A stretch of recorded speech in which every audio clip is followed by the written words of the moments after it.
for me, it always evokes that opening scene in War Games. Yes, I know I'm dating myself, where the two United States air missile control launch dudes have to turn their keys in tandem in order to successfully complete the launch. Spoiler alert, one of the two air wing missile controllers cannot bring himself to turn the key, so it totally ruins the entire exercise because he knows that if he turns his key, it would mean the beginning of World War III, and he just can't bring himself to do that. So I'm going to pause here to share two thoughts with you. One, if you have never seen the movie War Games, you must immediately go out and add it to your movie bucket list. And two, this is the exact scenario I find myself in every single time I'm getting ready to press the send button on an eBlast. Okay, so I get that the stakes aren't quite as high as potentially launching the beginning of World War III, but in my defense,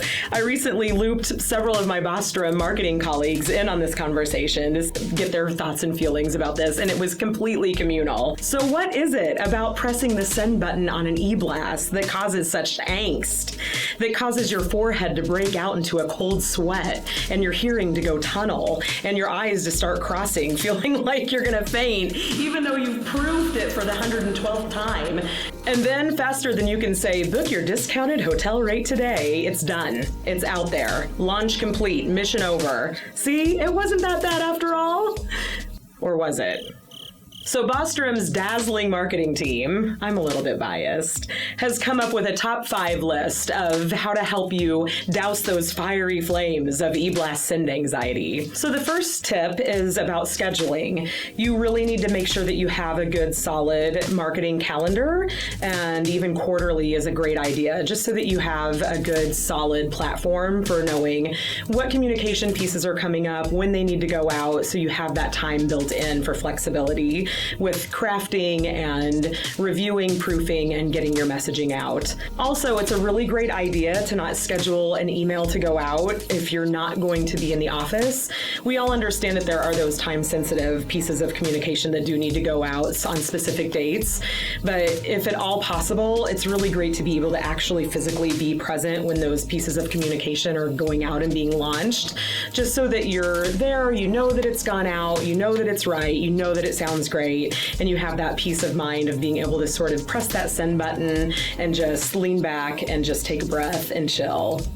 So the second tip is around protocol. There are always going to be those last minute unexpected pieces of messaging that need to go out that you haven't planned for.